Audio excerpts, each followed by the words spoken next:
तो आज आपको जो ग्रुप में मैंने मैसेज करके बताया, द्विघात समीकरण के मूल कैसे ज्ञात करते हैं, कैसे निकालते हैं, ये सीखेंगे। ठीक है, finding the roots of quadratic equation. अब इसके दो तरीके होते हैं, लास्ट क्लास में थोड़ा बहुत डिस्कस किया था कि एक तो द्विघात सूत्र होता है और एक मध्यपद विभाजन होता है, दो चीज होता है। Good evening sir. Method. Good evening Sameer. अच्छा, मैं अभी पूछ भी रहा था, आप आगे चलो, क्लास के एंड में रुक जाना, ठीक है, कुछ बातें करेंगे। ओके समीर, चलो। तो पहला, ओके, तो पहला मेथड है हमारे पास मध्यपद विभाजन विधि, मिडिल टर्म स्प्लिटिंग मेथड। और सेकंड मेथड होता है द्विघात सूत्र, जिसको सीधाचार्य फार्मूला भी कहते हैं, आगे जाकर डिस्कस करेंगे। तो मध्य, अभी इसके बारे में बात नहीं करते, अभी बातें करेंगे मध्यपद विभाजन, ठीक है, मिडिल टर्म स्प्लिटिंग। अब ये नाम से याद भी आया होगा आपको, चैप्टर नंबर 2, जहां पर आपने मध्यपद विभाजन विधि द्वारा किसी द्विघात बहुपद को गुणनखंड किया था। ठीक है, बस याद दिला रहा हूं। तो हम लोग क्या कहते हैं सर, स्टैंडर्ड फॉर्म क्या होता है किसी द्विघात बहुपद का? ऐसे लिखते हैं, एक्स स्क्वायर प्लस का बी एक्स प्लस का सी, इतना। और इसमें कुछ मैंने मिस कर दिया, वो आप लोग बताइए। कुछ ए तो मैंने, equal to not zero. A does not equal to zero, मतलब बताना पड़ेगा कि सर ए जो है वो जीरो के बराबर नहीं होना चाहिए। ठीक है, हालांकि इतना लिखते नहीं है, बस रिकॉल करवा रहा हूं तो बता दे रहा हूँ। ठीक है, तो आप बोल sir X square plus B X plus C का रूप होता है। इसको गुणनखंड करने के लिए हम बीच वाले बी एक्स वाले टर्म को, जैसे नाम से क्लियर है मध्यपद विभाजन, तो बीच वाले टर्म को तोड़ते हैं। प्रोसेस क्या होता है आपको पता है पूरा। तो मैं सीधे एक क्वेश्चन दे रहा हूँ, एक मान के सोच सकते हो, रिकॉल के लिए, बस रिवीजन करने के लिए। ठीक है, तो याद है ना सभी को? मैंने बोला भी था, होमवर्क भी दिया था कि रिवाइज करके आइएगा। ठीक है, तो अगर आपने रिवाइज किया होगा तो ये क्वेश्चन तो बहुत जल्दी कर लोगे। ठीक है, क्वेश्चन क्या है, एक बहुपद, देखो बहुपद की बातें कर रहे हैं, ठीक है, क्योंकि इक्वल टू जीरो नहीं लिखा गया। इस वाले बहुपद का गुणनखंड करिए और आंसर कहाँ बताओगे? या तो माइक ऑन करके बता दो, कोई सुनिए, या फिर चैट में लिख के बता दो, जैसे भी आप कंफर्टेबल बताइए। इसका गुणनखंड करना है, पहले आप ट्राई करो, मैं तो बता ही दूंगा, पहले आप करो। और of course middle term split करके।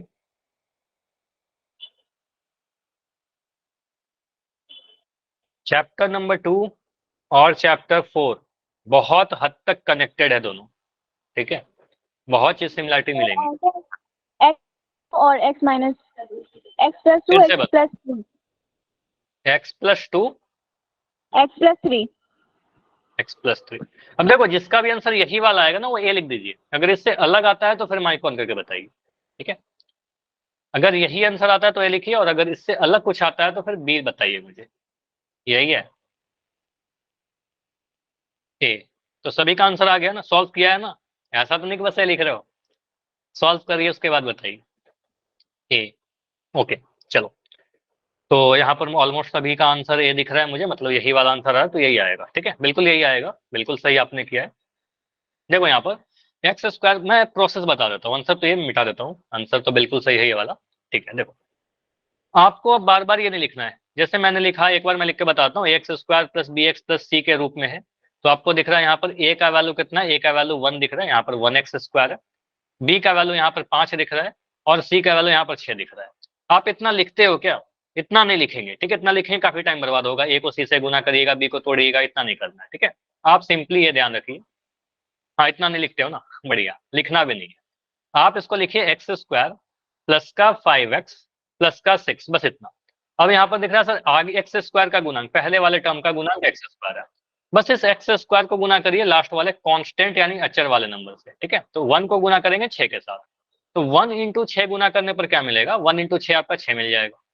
अब 6 को हम ऐसे तोड़ेंगे दो नंबर में कि उनको जोड़ करके 5 आए। क्यों?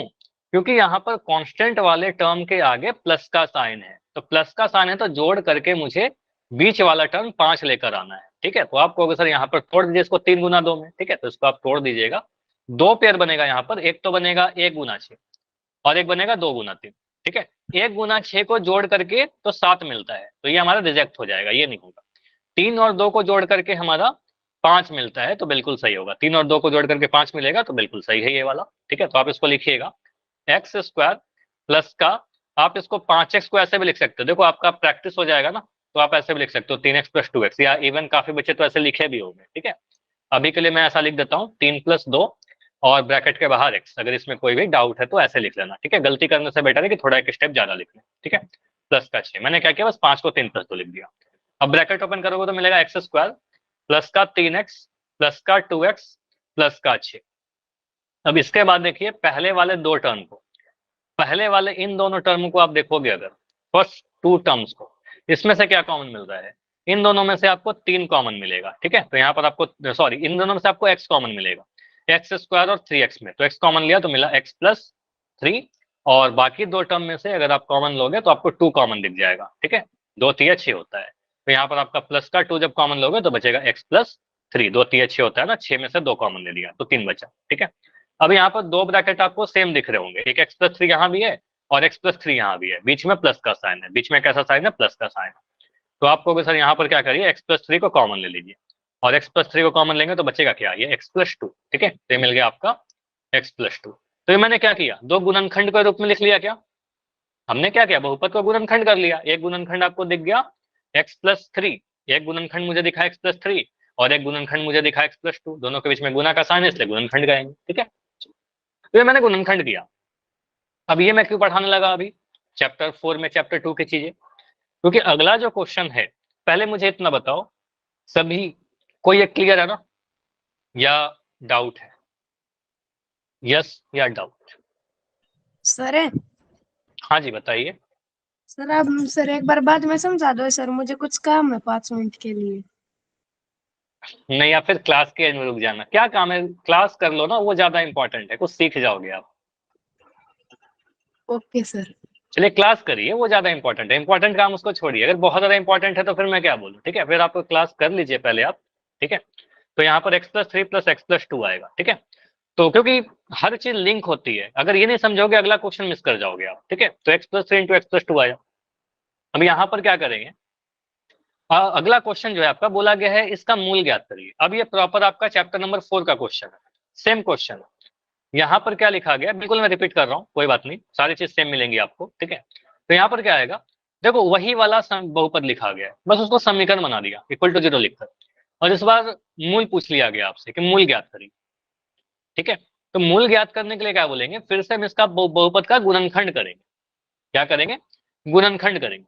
अब जब इसका गुणनखंड करोगे तो गुणनखंड तो अभी किया था, ठीक है। गुणनखंड किया तो क्या मिला, x plus 3 into x plus 2, ठीक है। तो आपको इतना पता है कि सर जब हम इसको देखिए, जब हमने क्या किया, इधर देखिए एक्स, चलो मैं यही लिख देता हूँ।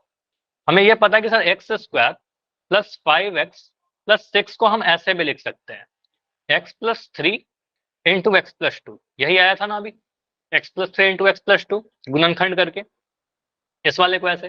तो ये जो LHS में लिखा गया है x square plus 5x plus 6, तो जो स्टेप मैंने यहाँ पर लिखा था पीछे, ठीक है, ये पूरा स्टेप आपको लिखना होगा, ये पूरा मैंने सॉल्यूशन किया था।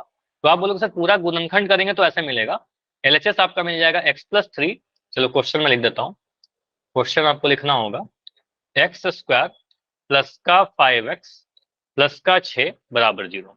अब इसको जब मैंने गुणनखंड किया था तो अभी मिला था हमारे पास x plus 3 into x plus 2, ठीक है, बराबर 0। और ऐसा हम लोग किए थे कभी शून्यक निकालते समय, कि अगर दो गुणनखंड को 0 मिल रहा है, दो चीजों को गुना करने पर 0 मिल रहा है, जैसे मैंने लिखा p इंटू क्यू बराबर 0, इसका मतलब क्या होता है, अगर p और q को गुना करके 0 मिल रहा है, इसका मतलब यही निकलता है कंक्लूजन, या तो सर p का वैल्यू 0 रहा होगा या q का वैल्यू 0 रहा होगा। इन दोनों में कोई एक 0 रहेगा तभी तो गुना करके 0 मिलेगा ना। अगर मैं 5 को 0 से गुना करूं तो कितना मिलेगा सर, 0 मिलेगा। मैं 0 को 8 से गुना करूं तो क्या मिलेगा, 0 मिलेगा, ठीक है। तो अगर 0 मिल रहा है आपको गुना करके, इसका मतलब कोई एक नंबर तो 0 रहेगा, एक गुणनखंड तो 0 रहेगा। तो आप यहां से बोलोगे सर ऐसा हो सकता है कि हमारा x प्लस 3 जो पहला गुणनखंड है, पहला वाला जो गुणनखंड है, ये 0 के बराबर रहा होगा, या फिर ऐसा हो सकता है कि x प्लस 2 जो है ये 0 के बराबर रहा होगा, ठीक है। तो यहां से निकल के आएगा x का मान 3, जब उधर जाएगा तो मिलेगा माइनस का 3, और यहां से आप कहोगे सर x का जो वैल्यू होगा ये माइनस का 2। तो x का वैल्यू माइनस का 3 और x का वैल्यू माइनस का 2, ये दोनों क्या कहलाएंगे, आपने चैप्टर नंबर 2 में इसको शून्यक बोला था, अभी आप इसको मूल बोलोगे, ठीक है। तो ये दोनों क्या कहलाएंगे, मूल है, ठीक है। तो मूल क्या क्या हो गया, मूल हो गया आपका x इक्वल टू माइनस का 3 और x इक्वल टू माइनस का 2, ये दोनों ही सेटिस्फाई करेंगे आपके इक्वेशन को। मतलब LHS RHS के बराबर आएगा इन दोनों मानों। क्लियर हुआ? ये समझ में आया? हाँ जी। तो ऐसा कुछ हमने शून्यक निकालते वक्त किया क्या? तो बस हमने क्या किया, कह रहे नहीं, ठीक है समीर, ओके, बाकी बच्चे बताओ, ठीक है। तो यहाँ पर हमने क्या किया, मैं स्टेप बता रहा हूँ, ओके समीर, समझ में आ जाएगा, चिंता मत करो, ठीक है, बिल्कुल मैं देख लिया कि आपको नहीं समझ में आया, ठीक है। तो यहाँ पर क्या हो रहा है, हमने पहले स्टेप में गुणनखंड किया, फिर उसको दोनों को 0 बराबर किया, फिर एक एक गुणनखंड को 0 बराबर करके मूल निकाला। एक चीज मैं यहाँ पर रिपीट कर रहा हूँ, उसके बाद अगले क्वेश्चन को समझेंगे। ये कंसेप्ट समझिए, पहले तो ये समझिए, अगर मैं लिख रहा हूँ a इंटू बी बराबर 0, समीर मुझे ये बताइएगा ये समझ में आ रहा है कि नहीं। अगर मैं दो क्वांटिटी को 0 के बराबर लिख रहा हूँ गुना करके, बीच में गुना का साइन है, ठीक है, तो मुझे कोई नंबर बताओ कि कोई नंबर में दो नंबर को गुना करूं और 0 आ जाए, इन दोनों में कोई भी 0 नहीं होना चाहिए। इन बिना कोई ऐसा नंबर बताइए बिना 0 के गुना करके 0 आ सकता है क्या? माइक ऑन करो। No sir. कभी नहीं होगा। मतलब इन दोनों को गुना करने पर 0 मिल रहा है, इसका मतलब डेफिनेटली कोई एक तो 0 होगा ना, है कि नहीं? या तो a 0 रहेगा या फिर b 0 रहेगा। ये समझ में आया समीर? इतना क्लियर? Yes sir. इसका मतलब ये होगा कि दोनों में से कोई +5 माइनस, ये आपने जो लिखा है ना, प्लस का 5 माइनस का 5, गुना करके 0 नहीं मिला ना, 5 और -5 इसको जोड़ या घटा करके 0 मिला। 5 और -5 को आप अगर गुना करोगे तब तो माइनस का 25 मिलेगा। समझ में आया ज्योति? मैंने क्या बोला, गुना करके 0 लाना है, ठीक है, यहाँ पर आपने गुना नहीं किया, ठीक है, तो गुना करके 0 लाना है, ठीक है। तो गुना करके अगर 0 आ रहा है, मतलब अगर मैं उससे आगे जाकर आप क्लास 11-12 में जाओगे ना, वहां पर ऐसा आएगा a Guna b Guna c Guna d बराबर 0। तो इससे क्या निकलेगा, इन चारों में से कोई एक तो 0 रहेगा, इन चारों में से कोई एक 0 है, तभी 0 आ रहा है, ठीक है, तो ये ध्यान दीजिएगा। अभी सारी चीजों को रिपीट करते हैं एक एक करके, ठीक है। क्वेश्चन क्या है आपका, x² + 6x + 8 का मूल ज्ञात करिए। मोहित मेहरा के आईडी से एक बच्चे हैं, आपका माइक ऑन है, ठीक है, चलिए। क्या लिख रहे हो, ट्राई करो इसको, सही बच्चे ट्राई करिए। हाँ उसको फिल करनी होती है, क्लास जब ज्वाइन करते हो जो डेटा आता है वो सारी चीज फिल करिए सही सही, ठीक है। आपके लिए डाटा इंपॉर्टेंट है, वो डेटा काफी इंपॉर्टेंट है, ठीक है, तो सही सही भरा कीजिए उसको। तो सर x² इसके प्लस, रूट -2 और -4। तो इसके रूट आप कह रहे हो -2 और -4। बाकी बच्चे बताइए यही है क्या या इससे अलग है? एक आंसर मैंने लिखा है, चलो इसको ऑप्शन में लिख देता हूं।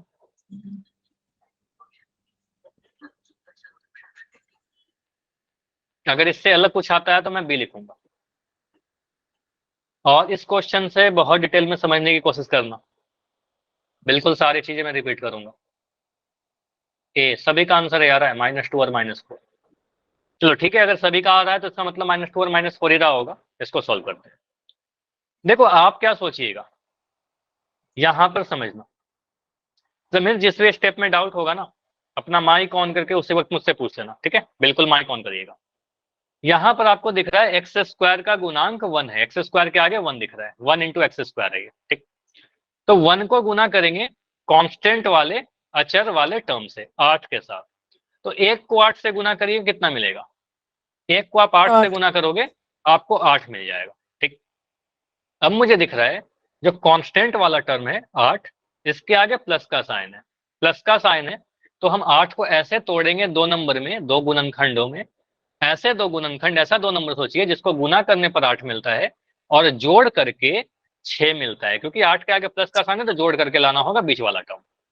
तो कौन सा नंबर सर होगा? से 2 तो 4 को 2 से मल्टीप्लाई करें तो 1 मिलेगा। 4 गुना है ना, 4 दूनी 8, ठीक है, तो आप बोलो सर यहाँ पर 4 गुना 2 कर देंगे तो सर 8 मिल जाएगा, और 4 और 2 को जोड़ देंगे तो 6 भी मिल जाएगा, ठीक है, दोनों ही काम चल गया हमारा, ठीक है। तो आप इसको कुछ ऐसे लिख दीजिए, बीच वाले टर्म को तोड़ेगा, जैसे नाम से लेना मध्य पद विभाजन, तो बीच वाले टर्म को तोड़ेंगे, तो x² को आप x² लिखिएगा, ठीक है, प्लस ये जो 6 लिखा गया है, बस इस 6 को मैं लिखूंगा 4 + 2। मैंने क्या किया, 4 + 2 क्या किया, सिर्फ इस 6 को लिखा, ठीक है। उसके आगे x था तो मैंने यहाँ पर x लिख दिया, और प्लस का 8 था, मैंने प्लस का 8 लिख के बराबर का 0 कर दिया। इतना क्लियर? हाँ जी बताओ। Yes sir. चलिए, तो एक्स स्क्वायर है। अब ये जो एक्स है गुना होगा 4 के साथ भी और ये 2 के साथ भी, दोनों के साथ गुना होगा, तो सर मिलेगा मतलब प्लस का सर ये 4x। सर क्या बताओ? 1 से सर जैसे हमने 8 से मल्टीप्लाई करा तो सर को 6 है सर, जैसे सर प्लस करने पर सर जैसे यहाँ पे 8 होगा तो 4 + 4 होएगा, ऐसे करना है क्या सर? 4 + 4 यहाँ पर इस 6 जो 6 था ना, अब देखो बीच वाला टर्म क्या है पहले मुझे बताइए। X square plus 6x plus 8 में मध्य पद क्या है बताओ? बीच वाला सर टर्म 6x। 6x, ठीक है। हमें तोड़ना है 6x को, ठीक है, इस वाले टर्म को तोड़ना है। अब दो सर नंबर में से मध्य पद तोड़िए को कि तोड़ना है सर। हाँ, तो इसको आप क्या बोलो, 4x + 4x कैसे तोड़ सकते हैं? 4x 4x जोड़ेंगे तो 8x आ जाएगा ना, है ना? यस तो सर। 6x ही आना चाहिए आपको, जोड़ करके वो 6 आना चाहिए। तो मैंने यहाँ पर ऐसे 4 और 2 क्यों लिख दिया? क्योंकि 4 और 2 को गुना करके 8 मिल रहा है, जो कि यहाँ पर नंबर है। यही रूल होता है कि ऐसा तोड़िए कि गुना करके c मिल जाए, ये लास्ट वाला टर्म मिले 1 × 8, और जोड़ करके 6 मिला। तो 4 और 2 को गुना करने 8 मिल रहा है और 4 और 2 को जोड़ने पर 6 मिल रहा है, तो हमारा यही पेयर सिलेक्ट करेगी। क्लियर हुआ? बताइए। Yes sir. ठीक है, तो 4 और 2 के पेयर में तोड़ा, क्योंकि हमें जो रूल सिखाया था उसके अकॉर्डिंग यही पेयर बन रहा है। ठीक है, अब इसको आप 4 से x को गुना करोगे अंदर में, तो ये मिलेगा x स्क्वायर प्लस का 4x प्लस का 2x प्लस का 8 बराबर 0। ठीक है, कुछ ऐसा। अब यहां से पहले दो टर्म में क्या कॉमन आएगा?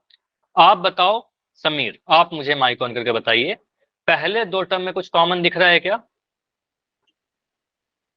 X yes sir. स्क्वायर और 4x में क्या कॉमन है बताओ? x कॉमन है। तो आप बोलो सर एक्स स्क्वायर और 4x में x कॉमन है, x को कॉमन ले लीजिए। एक्स स्क्वायर में से x कॉमन लोगे तो x बचेगा, एक x बच जाएगा क्योंकि दो x है, प्लस का 4x में से x कॉमन लोगे तो 4 बच जाएगा, तो x + 4 लिख देंगे। ठीक है, उसके आगे प्लस का साइन है, मैंने प्लस का साइन लगा दिया। 2x + 8 में क्या कॉमन है? 2x + 8 में 8 का मतलब क्या होता है? 8 का मतलब 2 × 4 है, तो 8 में तो 2 छुपा हुआ है ना गुणनखंड, तो यहाँ 2 है और 8 में भी कहीं ना कहीं 2 छुपा हुआ है। हाँ जी बताइए, कोई डाउट है क्या? ठीक है, तो 8 में 2 छुपा हुआ है, तो आपको सर इन दोनों में से 2 कॉमन ले लेंगे, तो 2 अगर कॉमन लेंगे तो क्या बचेगा? 2x में से 2 कॉमन लिया तो x मिल रहा है, और 8 में से 2 कॉमन लेंगे तो 2 चौके 8 होता है, तो यहाँ पर 4 लिख देंगे। ठीक है, बराबर का 0। ठीक है, अब यहाँ पर इतना क्लियर है? बताओ, मैं एक एक स्टेप आपसे पूछ रहा हूँ। x + 4 यहाँ भी है, x + 4 यहाँ भी है, ठीक है, दोनों में गुणनखंड है, तो x + 4 को कॉमन ले लीजिए। ठीक है, तो यहाँ पर आप बोलोगे सर x + 4 को जैसे ही कॉमन लेंगे तो एक गुणनखंड आपको x दिखेगा ब्रैकेट के अंदर, और एक यहाँ पर प्लस का 2 दिखेगा, तो कुछ ऐसा लिखेंगे x + 4 x + 2 बराबर 0। ठीक, अब सर यहाँ ये पर हमें सिर्फ दिख रहा है थोड़ा डाउट है इसमें। कौन वाला लाइन? ये वाला लाइन? इसके ऊपर ही सर। इसके ऊपर ये वाला लाइन? Yes sir. इसमें क्या डाउट हुआ बताओ? इसमें से आप, चलो आप माइक ऑन करके मुझे बताओ, जो बोलोगे मैं लिख दूंगा। आप ही ने बोला था ना अभी कि x स्क्वायर और 4x में x कॉमन है, बताओ। x तो कॉमन है, यस ठीक है, सर। x स्क्वायर में से x कॉमन लिया तो क्या मिला बताओ? Sir x। x, प्लस का साइन था, प्लस का साइन लगा दिया, ये 4x में से x कॉमन ले लिया, क्या बचा?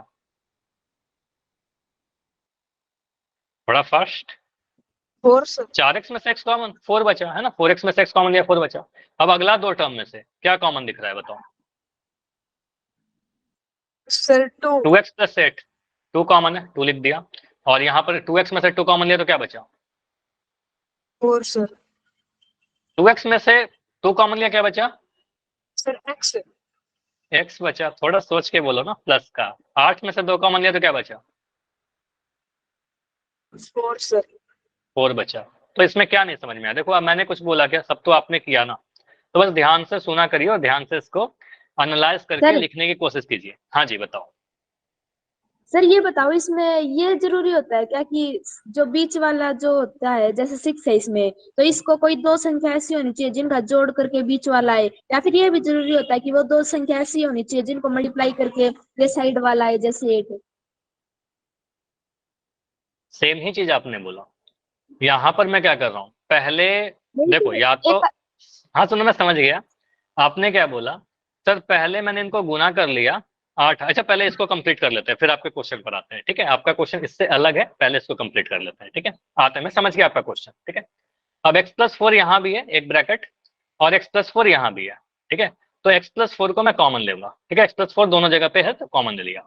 अब x+4 को अगर कॉमन लोगे तो आपको यहाँ पर दिख जाएगा x और यहाँ पर दिख जाएगा प्लस का 2, तो बचेगा x+2, ब्रैकेट के अंदर दिख गया आपका x+2 इक्वल टू 0।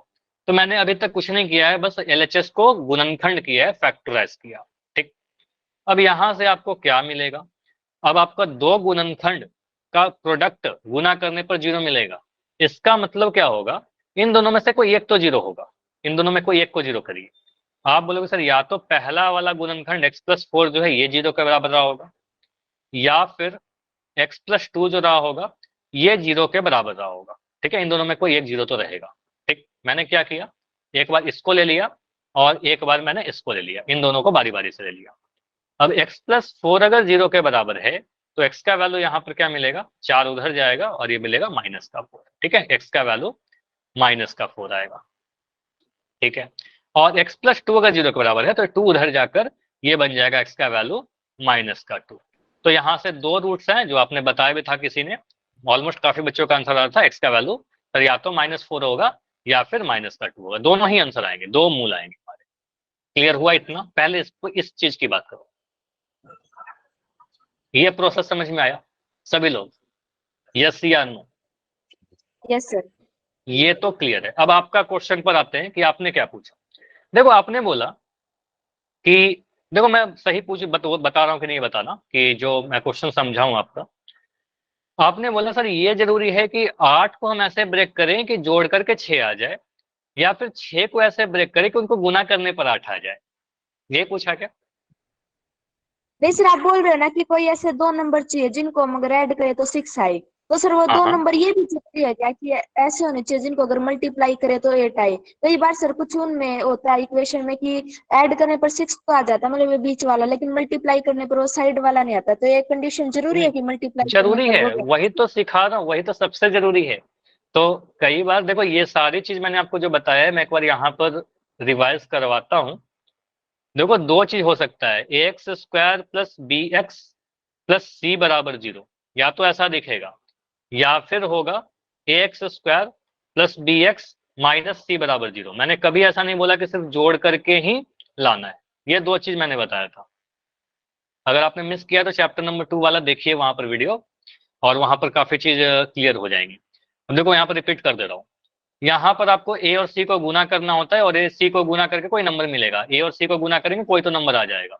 अब हमें ऐसा नंबर चाहिए होता है, दो गुणनखंड में इसको ऐसे तोड़ते हैं, यहाँ पर सी का वैल्यू अगर प्लस का है, ठीक है, अगर प्लस का है तो इन दोनों को जोड़ करके, इन दोनों जो भी नंबर है पी और क्यू, ठीक है, उनको जोड़ करके बी लेकर आना होगा, जोड़ करके।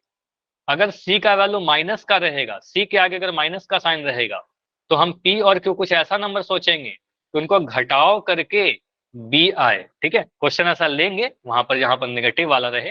तो यहाँ पर देखना होता है आपको कि सी कैसा है, अगर प्लस का रहेगा तो जोड़ करके बी लाएंगे, और माइनस रहेगा तो घटा करके बी लाएंगे।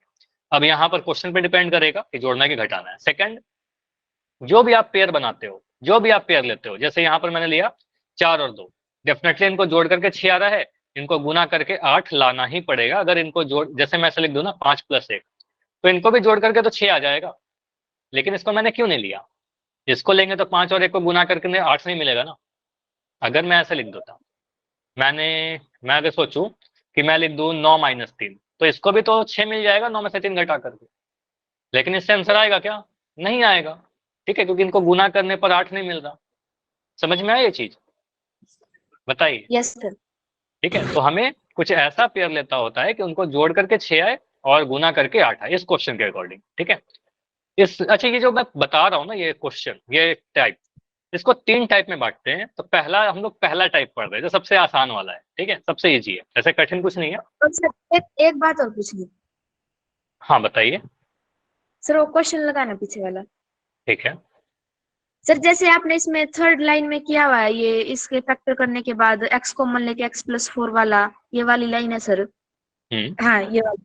इसमें सर ये जब ये दूसरे वाला फैक्टर है सर, कई क्वेश्चन में सर मैंने देखा है कि बाहर तो मतलब माइनस का निशान होता है, लेकिन जब हम उसको बाहर कॉमन निकालते हैं तो अंदर प्लस हो जाता है, तो सर ये साइन चेंज होता है। अब जब क्वेश्चन आएगा तो वहां पर करेंगे। देखो यहाँ पर अगर मैं ये चीज बताऊं, देखो इसका क्लियर आंसर है। अगर मैंने लिखा 2x + 4, समझना इस चीज को, अगर आप यहाँ से 2 कॉमन निकालोगे, 2 कॉमन निकालोगे तो सिंपली आपका आएगा x + 2, कुछ ऐसे। लेकिन अगर मैं ऐसे लिख दूं माइनस का 2x और यहाँ लिख देता प्लस का 4 ही लिख देता हूँ, माइनस का 2x + 4, यहाँ से आप अगर माइनस का 2 कॉमन निकालोगे, समझिएगा इस चीज को, माइनस का 2 अगर कॉमन निकालेंगे तो माइनस का साइन जब कॉमन निकलता है तो अंदर के सारे साइन चेंज होते हैं। तो ये माइनस का 2x है, यहाँ से -2 आपने कॉमन ले लिया है तो बचेगा यहाँ पर x, और यहाँ पर प्लस का 4 है, आपने माइनस कॉमन ले लिया है, प्लस का में से अगर माइनस कॉमन लोगे तो यहाँ पर माइनस आ जाएगा, माइनस का 2 आएगा। इसलिए होता है क्योंकि जब ये दोनों गुना होंगे वापस से तो माइनस माइनस प्लस दे देंगे, ठीक है। तो इसको गुना करोगे तो मिलेगा माइनस का 2x प्लस का 4, समझ में आया।